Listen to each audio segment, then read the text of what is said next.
First ever factory outlet Mukunda jewellery Kukatpally, Khammam, Kothapet, Somajiguda, Hanumakonda and Suchitra. గత కొన్నేళ్లుగా betting apps తో చాలా కుటుంబాలు సర్వనాశనం అయిపోతున్నాయి. కొంతమంది డబ్బులు పోగొట్టుకుంటే మరికొందరైతే ఏకంగా ప్రాణాలే పోగొట్టుకున్నటువంటి పరిస్థితి.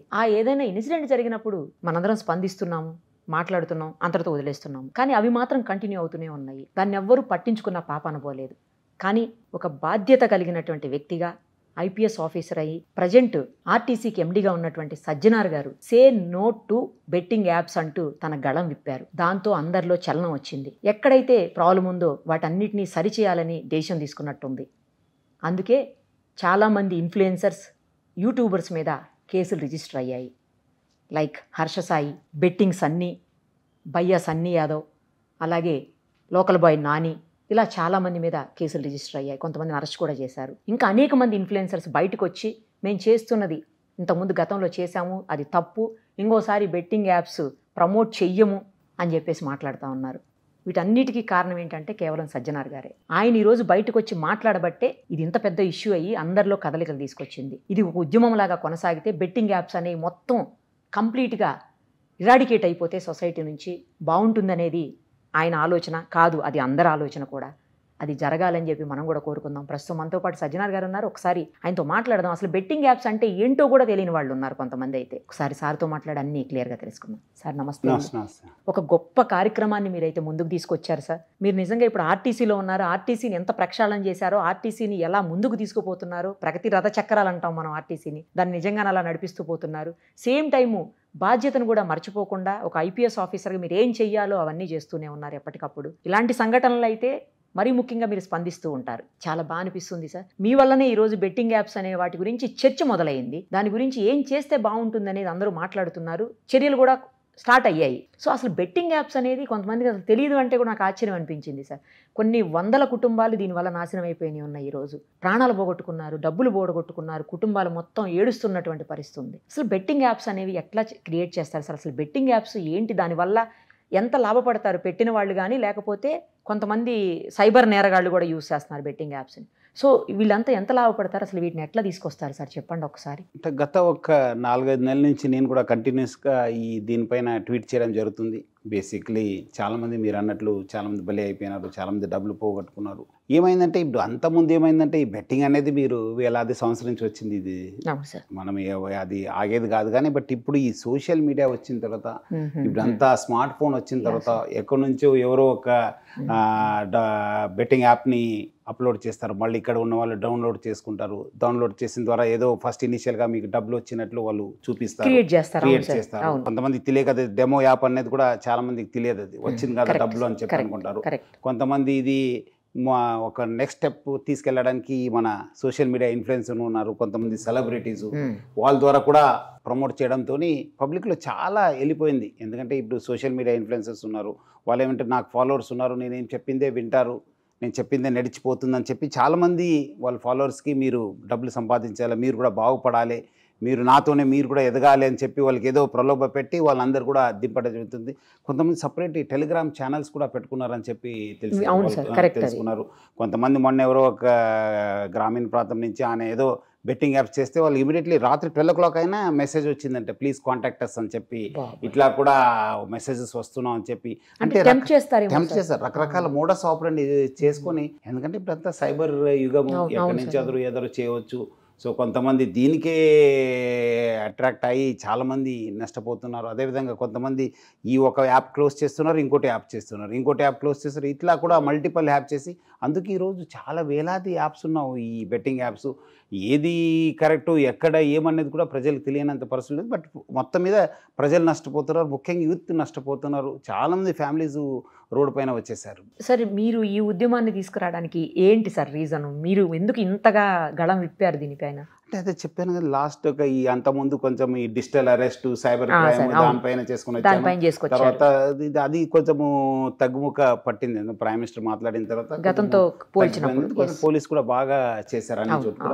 తర్వాత ఏమైందంటే ఈ స్లోగా మీ రోజు నేను పేపర్ చదివినప్పుడంతా, న్యూస్ చూసినప్పుడంతా అక్కడ చనిపోయినారు, ఇక్కడ చనిపోయినారు, నిజామాబాద్లో 3 చనిపోయినారు, మైసూర్లో 3 చనిపోయినారు, ఇక్కడ చనిపోయినారు, ఇక్కడ వాళ్ళు డబ్బులు పోగొట్టుకున్నారు.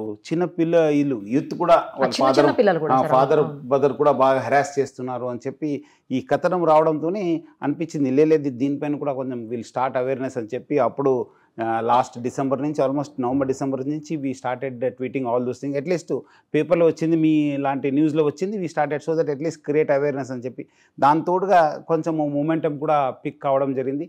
సో దెన్ వీ థాట్ చాలామంది కూడా అప్పుడు స్పందన చేశారు, లేదు సార్ మీరు ట్వీట్ చేస్తున్నారు, ఇది కరెక్ట్, చాలా పాతుకుపోయింది, చాలా లోతుకి వెళ్ళిపోయింది గ్రామీణ ప్రాంతంలో, మనం ఏమో చేయాలన్నప్పుడు కొంతమంది మన వాళ్ళు కూడా కలిసి then we started this say no to betting apps అని చెప్పి తీసుకోవడం జరిగింది.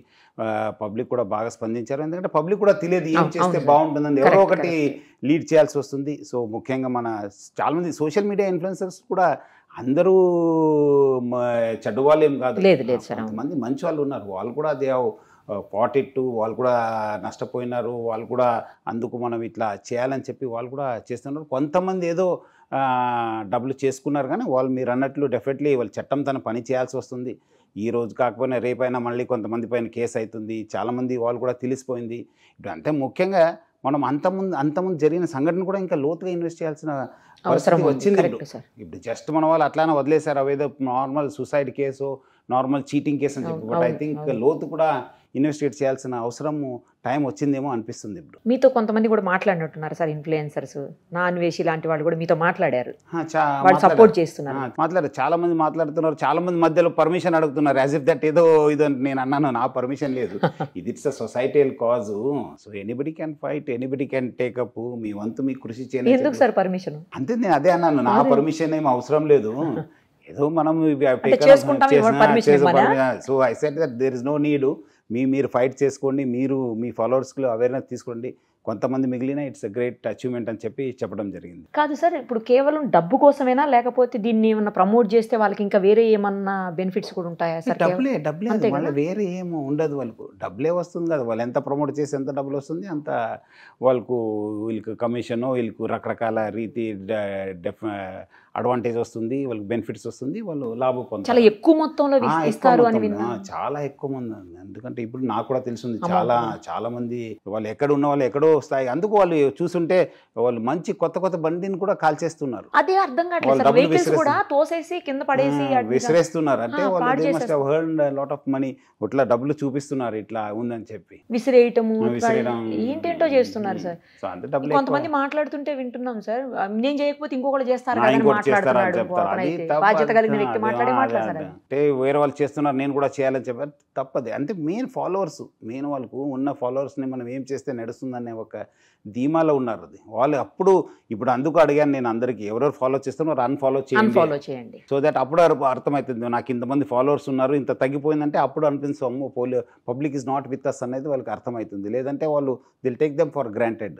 సార్ ఇప్పుడు బెట్టింగ్ యాప్స్ పెట్టిన వాళ్ళు అసలు కొంతమంది బయటకు కూడా తెలియదు, ఎవరో కూడా మనం కనిపెట్టలేము అని చెప్తున్నారు సార్ కొంతమంది, కానీ మరి ఇన్ఫ్లుయెన్సర్స్తో చేసేటప్పుడు వాళ్ళకి డబ్బులు ఇవ్వడానికి వీళ్ళు కాంటాక్ట్ చేస్తారు కదా? డెఫినెట్లీ ఉంటుంది వాళ్ళకి, అట్లా అది తప్పది, వాళ్ళు ఎవరో ఉంటుంది, వాళ్ళకి ఎవరో ప్రమోట్ చేస్తుంది, అది ఉంటుంది. అదే కాదు ఈ పోలీసులు ఇప్పుడు చేయాల్సిన పని, ఎవరు ఎక్కడి నుంచి అవుతుంది, ఎట్లా సిస్టమేటిక్, ఇది ఒక ఐ థింక్ పెద్ద మాఫియా ఉన్నట్లుంది. I think we should unearth it.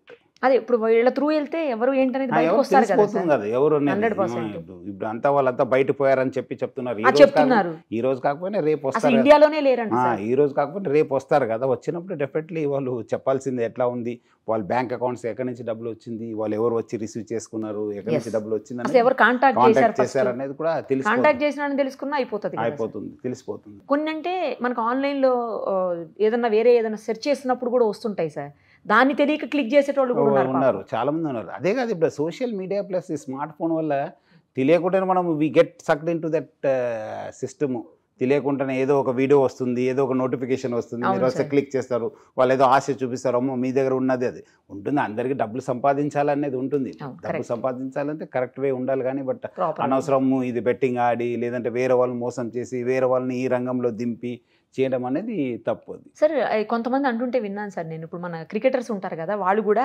Dream11 అని చెప్పేసి ఇక్కడ షర్ట్ మీద కనిపిస్తూ ఉంటుంది. Dream11 అనేది కూడా బెట్టింగ్ యాప్ అని విన్నాను సార్ నేను. అది కొంచెం లోతుగా అది ఇన్వెస్టిగేట్ చేయాల్సి ఉంది. నాకు కూడా చాలా మంది చెప్పారు అది ఇట్లా ఉందని చెప్పి. కొంతమంది ఏదో డెమో అంటారు, కొంతమంది ఇది అంటారు. సో అది కూడా కొంచెం ఇన్వెస్టిగేట్ చేయాల్సిన అవసరం ఉంది ఐ థింక్. ఎందుకంటే అది it's national level, it's international level. So అది ఇంకా కొంచెం I think they have to investigate. అది ఇట్లా చాలా ఉన్నాం. ఇంకా క్రికెట్ ఎందుకంటే ఐపీఎల్, మన క్రికెట్ పిచ్చే కూడా ఐపీఎల్ వస్తుంది ఇంకా మళ్ళీ రేపటి నుంచి ఇంకా స్టార్ట్. మీకు ఇంకా మళ్ళీ అందరూ దాని రంగంలో దిగిపోతారు ఇంకా. అందుకంటే నేను అందుకు లాస్ట్ 1 వీక్ నుంచి బికాస్ ఇది వస్తుంది కదా ఆల్రెడీ, ఇప్పుడే అంతమంది చాలా నష్టపోయినారు. అట్లీస్ట్ ఇంకా నెక్స్ట్ వచ్చే సీజన్లో at least public should understand that easy money రాదు, డబ్బులు ఊరికే రావు. ఈజీ మనీ అనేది లేదు. So public should work hard. చేస్తేనే అవుతుంది, ఏదో ఒక మనము ఫోకస్గా పని చేస్తేనే అవుతుంది, లేదంటే కాదు అది. కానీ స్టార్టింగ్లో ఈ బెట్టింగ్ యాప్స్లో ఏంటంటే సార్, ఒక 1000 మనం ఏదో 10 రూపీస్ పెడితే 1000 రావటం, లేదా 1000 పెడితే 10,000 రావటం, అట్లా మనల్ని ఇచ్చేస్తున్నారు. అట్లా చేసిన వాళ్ళు కూడా అట్లానే ఉంటుంది. ఇప్పుడు మీరు ఈ మధ్యలో కూడా మీరు బికాజ్ మార్కెట్ బూమింగ్లో ఉంది అని చెప్పి ఈ స్టాక్ మార్కెట్ ఇన్వెస్ట్మెంట్ వాళ్ళు ఏం చేసేది, మీకు ఒక ఇనిషియల్గా ఒక 5 లక్షల రూపాయలు పెడితే మీకు ఒక 2 లక్షలు 3 లక్షల రూపాయలు ఇచ్చేసి చూడండి మీకు ఇంత డబ్బులు వచ్చిందని చెప్పి మీ స్క్రీన్ పైన చూపిస్తారు. తర్వాత మీరు డబ్బులు డ్రా చేయడం పోతే లేదు, రావు, మళ్ళీ మీరు ఇంకా కొంచెం పెట్టండి ఇంకా మీకు వస్తుంది అని చెప్పి ఇట్లా చేసుకుంటూ పోతారు. అంటే వాళ్ళకి అంతే మీకు చూపిస్తారు, అంతేగాని వాళ్ళు ఏరు.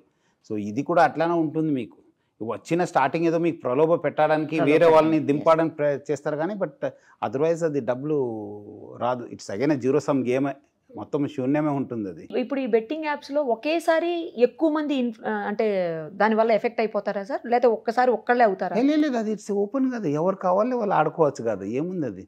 అట్లా సిస్టమ్ సేమ్ చేసుకోవచ్చు, ఏముంది అది. ఇట్స్ ఆన్లైన్ కాదు, ఏముంది అది. ఎంతమంది ఎదురు ఆడవచ్చు అది. కానీ ఒక్క యాప్ తోటి ఎంతమంది అవుతున్నారు సార్ అట్లా? మరి అంటే తెలియదు అది. మళ్ళీ యాప్ అది ఇక్కడి నుంచి అప్లోడ్ అవుతున్నావా, బయట నుంచి అవుతున్నావా, డబ్బులు ఎక్కడ పోతుంది, ఎట్లా పోతుంది అనేది I think time is come. మీకు అందుకు చూడండి, మీరు ఎప్పుడు కూడా లాస్ట్ కొన్ని సంవత్సరాల నుంచి ఏదో అంతకుముందు మనం చైన్ మార్కెటింగ్ స్కీమ్ వచ్చింది. తర్వాత కొన్నిసారి మీరు చూస్తుంటారు వరంగల్, కరీంనగర్, గుంటూరు, కృష్ణలో సూక్ష్మ రుణాల బాధితులు వచ్చారు. 2006, 7, 8 నేను గుంటూరులో ఉన్నప్పుడు అది చూశాను. తర్వాత మళ్ళీ ఇంకో ఈ సైబర్ క్రైమ్ వచ్చింది, OLX fraud, OTP frauds, bank frauds వచ్చింది, ఫెడెక్స్ వచ్చింది, డిజిటల్ అరెస్ట్ అయింది, ఇప్పుడు స్టాక్ మార్కెట్ అయింది, స్టాక్ మార్కెట్ తర్వాత బెట్టింగ్ యాప్స్. సో ప్రజలు కూడా అందుకు అర్థం కావాల్సింది, చైతన్య తీసుకురావాల్సిన బాధ్యత అందరిపైన ఉంది. అంటే ఇది ఎక్కడో రకంగా మోసం చేసేవాళ్ళు ఈ రోజు కాకపోతే ఇంకోటి ఏదో ఒక సిస్టమ్ తీసుకొస్తారు. సో అది అర్థం చేసుకోవాలి. మనము జస్ట్ ఏదో డబ్బులు వస్తుంది, మనము దీంట్లో ఆడితే డబ్బులు వస్తుంది అనుకోవడానికి లేదు. రేపొద్దున పోవచ్చు, రావచ్చు, రేపు పోవచ్చు. ఆ రోజే రాదు అది, ఇంకా ఆ రోజే రాదు, ఇంకా మళ్ళీ పొద్దున అనేది ఉండదు అది. కానీ ఈ బెట్టింగ్ యాప్స్ వల్ల అంటే ఇంకా ఏం చేయాలో తెలియక డబ్బులు పోగొట్టుకుని చనిపోతున్నారు కదా సార్. అది అంటే ఇది విసియస్ సర్కిల్. ఇప్పుడు ఏం చేశారు, డబ్బులు ఫస్ట్ నా దగ్గర ఉండే డబ్బులు పెడతాను, తర్వాత పేరెంట్స్ని స్టార్ట్ చేస్తాను. పేరెంట్స్ అయిన తర్వాత అయిపోయింది, బ్రదర్స్ సిస్టర్స్ దగ్గర పోతారు, నెక్స్ట్ రిలేటివ్స్ దగ్గర పోతారు, రిలేటివ్స్ దగ్గర అయిపోయిన తర్వాత ఫ్రెండ్స్ దగ్గర పోతారు, ఫ్రెండ్స్ అయిపోయిన తర్వాత బ్యాంక్స్ తర్వాత ఇప్పుడు ఈజీ లోన్ యాప్స్. సో మీ అంతకుముందు చెప్పినట్లు ఈ సూక్ష్మ రుణాలు ఈ అంతా అయిపోయిన తర్వాత మధ్యలో నేను సైబరాబాద్ కమిషనర్ ఉన్నప్పుడు లోన్ యాప్స్ అప్పుడు కూడా మనమే బయట తీసాం. అప్పుడు మనం చేసిన తర్వాతనే తెలిసిపోయింది లోన్ యాప్స్ అనేది ఏమనేది. సో ఇప్పుడు అదే మళ్ళీ లోన్ యాప్స్ వీళ్ళకి అందరికీ లోన్ ఇస్తున్నారు. వీళ్ళకు 5,000, 10,000, 20,000, 50,000 జస్ట్ ఈజీ లోన్ కదా, అది తీసుకుని మళ్ళీ అదే ఆ విష చక్రంలో విష సర్కిల్లో పడిపోతున్నారు పబ్లిక్. అదే అర్థమైతలేదు. వాళ్ళకి వీళ్ళకి ఏమైనా కనెక్షన్ ఉండొచ్చు సార్ లోన్ యాప్స్ కి, బెట్టింగ్ యాప్స్ కి? అది చూడాలి, చెప్పలేము కదా సార్. చెప్పలేము, అది ఇట్స్ కరెక్ట్ కూడా ఉండొచ్చు. వాళ్ళే ప్రమోట్ చేసి వాళ్ళే ఇచ్చి మళ్ళీ దింపడం కూడా ఇట్స్ పాసిబిలిటీస్ దేర్. అంత టెక్నాలజీ యుగమమ్మా ఇది. Anything can happen. Correct sir. ఇప్పుడు వీళ్ళని పట్టుకోవాలంటే కూడా అంత ఈజీ కాదు అసలు. వీళ్ళు కనీసం ఐడీలు కూడా ఏముండవు, వేరే కంట్రీస్లో ఉంటారు, ఇది అసలు ఈజీ కాదు పోలీసులకు కూడా అని అంటున్నారు సార్. నిజమా? అంటే చూడాలి, మళ్ళీ ఏదో ఒక కేసుని శాంపుల్ కేసుగా చేసి మనము ఆ లాజికల్ ఎండ్కి తీసుకెళ్ళాలి. అంతకుముందు కూడా లోన్ యాప్స్ కూడా అదే అన్నారు. బట్ చివరికి మనం అంత ర్యాకెట్ తెలిసింది, ఏజెంట్స్ బయటపడినారు, కంపెనీస్ ఎక్కడ ఉన్నా బయటపడినారు, వాళ్ళు చైనీస్ వాళ్ళు వచ్చి ఇక్కడ బిజినెస్ చేశారని తెలిసింది, వాళ్ళ యాప్ ఎవరు డెవలప్ చేశారని తెలిసింది. కొంత పిక్చర్ వచ్చింది, అంత ఏమో లేదు, కొంత పిక్చర్ వచ్చింది. ఆర్బీఐ కూడా కొన్ని గైడ్లైన్స్ ఇష్యూ చేసింది, చాలా మార్పు వచ్చింది. సో అట్లానే ఇది కూడా కొంచెము మార్పు వస్తుంది డెఫినెట్లీ. ఒకవేళ సార్ ఈ తయారు చేసిన వాళ్ళు ఎవరైతే యాప్స్ తీసుకొచ్చారో వాళ్ళు మన కంట్రీలో లేరు, వేరే కంట్రీస్లో ఉన్నారని మనం ఏం చేయలేమా సార్? చేసుకోవచ్చు, ఏముంది, మనం ఇన్వెస్టిగేషన్లో వాళ్ళ పేరు తీసుకొచ్చి మళ్ళీ మనం అగైన్ వాళ్ళపైన ఛార్జ్ షీట్ వేసి మళ్ళీ మనం తీసుకోవచ్చు. అంటే కొంచెం లెంతీ ప్రాసెస్ కానీ బట్ డెఫినెట్లీ చేసుకోవచ్చు. చేయొచ్చా సార్? చేయొచ్చు. ఇప్పుడు ఈ ఎవరైతే ఇన్ఫ్లుయెన్సర్స్ కొంతమంది యూట్యూబర్స్ ఉన్నారో వీళ్ళు ఇప్పుడు మన కంట్రీలో కూడా లేరు సార్. ఈ చేసిన వాళ్ళు బెట్టింగ్ యాప్స్ని ప్రమోట్ చేసిన వాళ్ళు మన కంట్రీలో లేరు, వేరే కంట్రీలో ఉన్నారు. వాళ్ళని తీసుకురావచ్చా సార్ ఇప్పుడు? డెఫినెట్లీ తీసుకురావచ్చు. ఏముంది, కేసు నమోదు చేసి ఛార్జ్ షీట్ అంటే ఇన్వెస్టిగేషన్లో వాళ్ళ పాత్రం తీసుకురావాలి. మనం వాళ్ళ పాత్రం ఉంది, వాళ్ళ పైన ఛార్జెస్ ప్రూవ్ అయినామని చెప్పి ఉంటే మన పోలీసులు కోర్టుకి ఇస్తే కోర్టు మళ్ళీ NBW, అది మళ్ళీ CBI, ఇంటర్పోల్ ఆ ప్రొసీజర్ ప్రకారం మనం తీసుకురావాలి. ఇంటర్పోల్ కూడా ఎంటర్ అవ్వాల్సిందే అంతేలే సార్. వేరే కంట్రీ మరి అయితే సాధ్యమే ఏమి ఇంపాసిబుల్ చేసి తప్పించుకుంటాం అనేది అయితే లేదు. ఎక్కడున్నా ఎక్కడున్నా మనము తీసుకురావచ్చు. కాకపోతే కొంచెం టైం పడుతుంది అంతే. ఈ బెట్టింగ్ యాప్స్ తయారు చేసే వాళ్ళకి మీరు ఏం చెప్తారు సార్? అలాగే బెట్టింగ్ యాప్స్లో బలైపోతున్న వాళ్ళకి ఏం చెప్తారు? వాటిని ప్రమోట్ చేసే వాళ్ళకి ఏం చెప్తారు? 3 చెప్పండి సార్. సో ముఖ్యంగా ఈ బెట్టింగ్ యాప్స్ ప్రమోట్ చేసేవాళ్ళు కావచ్చు, తయారు చేసేవాళ్ళు కావచ్చు, ఇట్స్ ఇల్లీగల్ యాక్టివిటీ. ఈ రోజు కాకపోయినా చట్టం తన పని చేయాల్సి వస్తుంది. సో మీరు ఏదో అనుకుంటారు మనం చేసుకుంటే కాదనేది, ఎక్కడో దగ్గర మళ్ళీ కంప్లైంట్ వస్తుంది. చాలా మంది అట్లా అనుకున్నా ప్రమోట్ చేసి ఇప్పుడు ఇబ్బంది పడుతున్నారు. మళ్ళీ తప్పు అయింది, నాకు అదేంది, కేసు వద్దు, పోలీస్కి వద్దు, నేను చేయగలుగుతానని అంటున్నారు. అది కాదు. సో మీరు ఫస్ట్ ఆఫ్ ఆల్ ఇల్లీగల్ యాక్టివిటీకి మీరు అందరు కూడా ఎవరు కూడా జోలికి పోవద్దు. ఈ రోజు కాకపోయినా రేపు పట్టుకోబడతారు. మీకు చాలా లీగల్ యాక్టివిటీస్ ఉన్నాం, ఎథికల్ యాక్టివిటీస్ ఉన్నాం, మంచి ఆపర్చునిటీస్ ఉన్నాం, దాన్ని చేయనని చెప్పి. ముఖ్యంగా ఈ బెట్టింగ్ యాప్స్ ఎవరు ఇప్పుడు ఆడుతున్నారో, ఎవరు ఇప్పుడు ఆల్రెడీ దాంట్లో దిగి ఉన్నారో వాళ్ళు మాత్రం అర్థం చేసుకోవాలి. It's zero sum game. మీరు డబ్బులు సంపాదించరు, ఏదో రోజు డబ్బులు కోల్పోతారు, మళ్ళీ ఫ్యామిలీ నష్టపోతుంది, పేరెంట్స్ నష్టపోతారు, మీ లైఫే నష్టపోతుంది. So as far as possible బయటకు రండి, దాంట్లో పడిపోవద్దని చెప్పి కోరుతున్నాను. ఇంకా కొంతమంది ఎవరు ఇంకా దానికి తెలియదు అంటున్నారు కదా, కొంతమంది మీకు ఏమైనా నోటిఫికేషన్ వస్తే ప్లీజ్ బీ అవే, ఏది కూడా డౌన్లోడ్ చేసుకోవద్దు, ఏది కూడా ఎంటర్టైన్ చేసుకోవద్దు. మీ ఎవరైనా ఇన్ఫ్లుయెన్సర్స్ ఫాలో అవుతున్నారు, వాళ్ళు ప్రమోట్ చేస్తున్నారంటే వాళ్ళని అన్ఫాలో చేసి మీరు మంచిగా ఉండండి, వాళ్ళు ఏదో చెప్తున్నారని చెప్పి మీరు వాళ్ళు ఫాలో చేయవద్దని చెప్పి కోరుతున్నాను. ముఖ్యంగా ప్రజలు కూడా అర్థం చేసుకోవాలి. ఇప్పుడు ఏమంటే ఏదో రోజు ఇంత కష్టపడి చేసిన తర్వాత నష్టపోవడం అనేది బాధ అనిపిస్తుంది. మీరు చేసుకోవడం తర్వాత పిల్లలు రోడ్డు పైన రావడం అనేది ఇట్స్ బ్యాడ్ థింగ్. సో ప్రజలు కూడా అర్థం చేసుకోండి. ఎవరు కూడా ఈ ఒక బెట్టింగ్ యాప్స్ జోలికి పోవద్దు. ముఖ్యంగా పేరెంట్స్, ఫ్యామిలీ మెంబర్స్ పైన బాధ్యత ఉంది. ఎందుకంటే వాళ్ళకు డెఫినెట్లీ ఆ బెట్టింగ్ యాప్స్లో ఉన్నారంటే పోగొట్టుకుంటుంటే దట్ పర్సన్స్ ఆ మారల్ స్ట్రెంత్ ఉండే, మెంటల్ స్ట్రెంత్ కమ్స్ డౌన్. అప్పుడు అర్థమవుతుంది ఈయన డిప్రెషన్లో ఉన్నారా, ఈయనేమో ఎక్కడాದರೂ డబ్బులు తీసుకుంటారు, వచ్చి అడుగుతారు కదా మీ ఆయన డబ్బులు తీసుకున్నారు, మీ అబ్బాయి నాన్న డబ్బులు తీసుకున్నారని చెప్పి అడిగినప్పుడే కొంచెం అలర్ట్ ఉండాలి. Yes something is wrong with him. నేను ఏమో మాట్లాడించడమా, నేను బయట తీసుకోవడమా, కౌన్సిలింగ్ చేయడమా, అది ఒక రెక్టిఫికేషన్ మెజర్ తీసుకుంటే బాగుంటుంది. వాళ్ళు కూడా బాగుంటారు, వాళ్ళ పిల్లలు, ఫ్యామిలీ కూడా బాగుంటుంది. Right sir. Say no to betting apps అని మీరు స్టార్ట్ చేసిన ఈ ఉద్యమం వాళ్ళ స్థాయికి వచ్చింది. దీన్ని కంటిన్యూ చేస్తారా సార్? ఎండ్ వచ్చే వరకు చేయాల్సింది ఇప్పుడు. ఎందుకంటే చాలా మంది జాయిన్ అవుతున్నారు, చాలా మంది అడుగుతున్నారు, చాలా మంది పైన కూడా కేసు అవుతాయి. ఈ రోజు రేపైనా కేసు అవుతున్నారు, చాలా మంది అడుగుతున్నారు గైడెన్స్. సో అందుకు వాళ్ళందరూ కూడా కోరుతున్నాను, అట్లీస్ట్ ఈ సోషల్ మీడియా ఇన్ఫ్లుయెన్సర్స్ వాళ్ళు ఈ ప్రమోట్ చేయకపోతే చాలా వరకు తగ్గుతుందని చెప్పి నాకు అనిపిస్తుంది. అదేవిధంగా ఎవరు ఉన్న వాళ్ళు, నష్టపోయిన వాళ్ళు కూడా ముందు వచ్చి ఎవరు ఆడవద్దు భయ్ అని చెప్తే ఇంకా కొంచెం బాగుంటుంది. So it will continue. ఎందుకంటే అది ఇట్స్ ఎ సొసైటల్ ప్రాబ్లమ్. అది ఒకసారి క్రికెట్ అసోసియేషన్ లేకపోతే క్రికెటర్స్ని కూడా టచ్ చేసే అవకాశం అని కనిపిస్తుందా మీరు ఈ విషయంలో, Dream11 అనే ఇష్యూలో? అంటే అది ఇంకా నేను అదే మన వాడికి చెప్పాను అది ఒకసారి చెప్పాను. అది ఒకసారి next time will take it up. ఈ IPL వస్తుంది మళ్ళీ వచ్చినప్పుడు next time will take it up. అందుకని నేను అది కొంచెం స్టడీ చేయని చెప్పాను. కొంతమంది అవును అంటున్నారు, కొంతమంది లేదంటున్నారు, రకరకాల ఉంది. అది స్టడీ చేయని చెప్పాను, స్టడీ చేసి మీకు చెప్తాను. Thank you sir. మీరైతే కంటిన్యూ చేయండి, మేము కూడా we are all with you. Thank you sir. Thank you so much. Suman టీవీలో మీ పర్సనల్ అండ్ బిజినెస్ ప్రమోషన్స్ కోసం కింది నెంబర్కి కాంటాక్ట్ చేయండి.